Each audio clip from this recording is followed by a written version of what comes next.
How's it going, everyone? Today I'm going to bring you the next episode for my review series that I'm doing on Sunday nights, and that is for episode 4 of season 2 of The Deuce, which is an HBO original series. Hopefully, you guys are enjoying this series that I'm doing, and I guess you call it a series. I'm calling it them series. I'm going to be reviewing all of season 2 of The Deuce. I've done the past 3 episodes, and I'm doing episode 4, and I'm going to do it all the way till the end of season 2 until the very last episode and then the last episode. And please don't stop commenting y'all's opinions and thoughts on the show. I really do enjoy them. I enjoy the discussions that we have down in the comments below, so let's continue that up.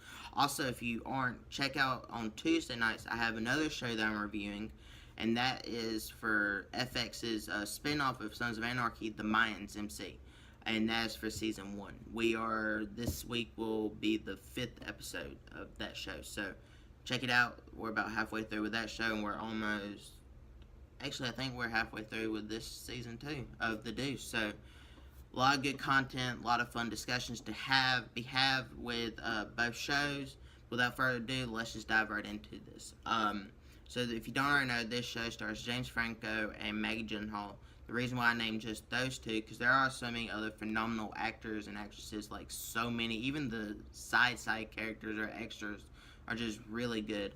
But I feel like those are the two main characters for this show that they focus on the most, or actors that they focus on the most, and it would take me a really long time to name all the actors and actresses that show up in this show, so I just leave it to those two.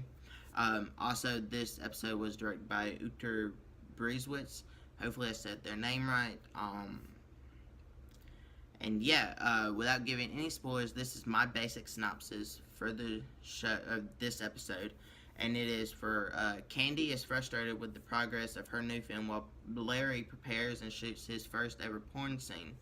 And Vincent is shaken up after witnessing the brutal side of Rudy's operation. That's really all you need to know. You also, of course, you can know that the gang war is escalating, which kind of is said in Rudy's operations, because, it's escalating. And, you watch the show and you know that they're just going back and forth and burning each other's parlors with the two crime families. And that's actually a really important thing, because even back in the 1970s, in New York, that's what was going on. There was an actual, the two crime families were at a feud for the parlor business, and they just burned each other's parlors back and forth. And, for them to show that in, the show is very, historical. If you haven't seen any of my other reviews, I do feel like this show is very, historical. They take a lot of the history from that time period in that section of the world, or in New York, as, most people know. They take it and they've made this story around it that's fictional, but at the same time, everything that's going on is probably also true. It's a very weird way of, looking at the show, but it's genius on their part. It's a good way to tell the history of this era. And, I'm really enjoying it. James Franco is phenomenal as both Vincent and Frankie, because he plays both their twin brothers. I really do enjoy where they're taking these characters. Like, from the first season, this season is like a totally different show, just about. Everyone is moving up in the world, and I love it. Especially Larry. From him going from a pimp to a porn star, it's just, I don't know, I find it very intriguing. I like his character. I like the way that he is willing to, better himself, and not so much, he sees that times are changing, so he's not wanting it to just stay the same. He's willing to adapt to it, as for most of the other pimps, they're not. Not really. They still have to be in control, and Larry, he don't necessarily have to be in control, really. He's very lenient. Larry has always been my favorite pimp, also, even from the first season. I liked his character. He never felt like he was a hard ass who didn't care about his girls. I really do feel like he cares for them, and he also respects them in a way. I know some of you might not agree with that, but I personally think it is. Also, you know, the way that they're doing the whole cops in this show and, trying to clean up the city, I'm pretty sure all that went down. And it's intriguing, but I'm glad that they don't focus on that as much as they do. Like, the amount that they focus on it, because I feel like that is probably, honestly, probably the weaker part of the storyline in this show. Because, yeah, the cops want to clean up the city, but at the same time, a lot of them don't. And, it's important to show the corruption in the police department for this time period.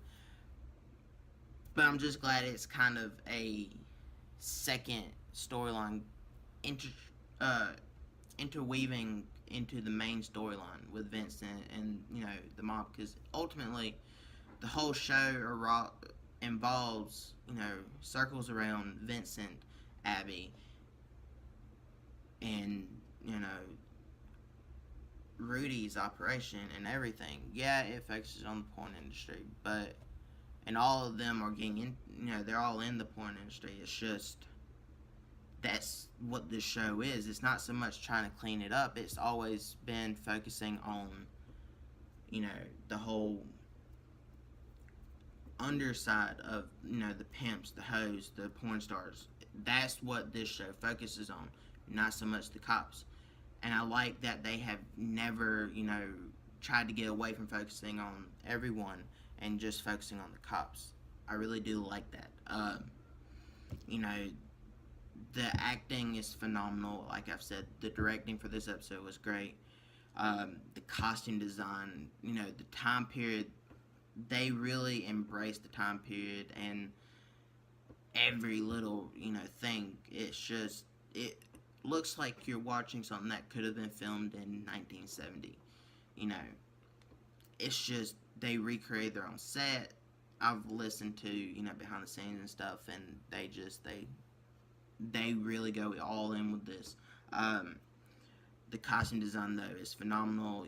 Every little character has a different type of, costume or style that they dress that really, tells you what they're thinking about in that episode.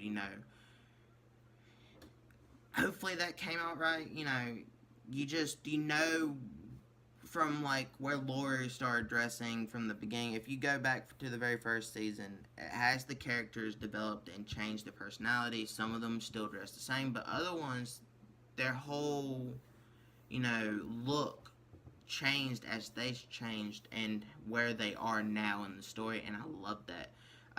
Because a lot of shows don't necessarily do that. They try to, but then it fails. But this show really does it well.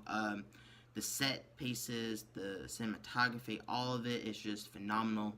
HBO probably puts out the best TV shows on any network, just about, and they go all out with it.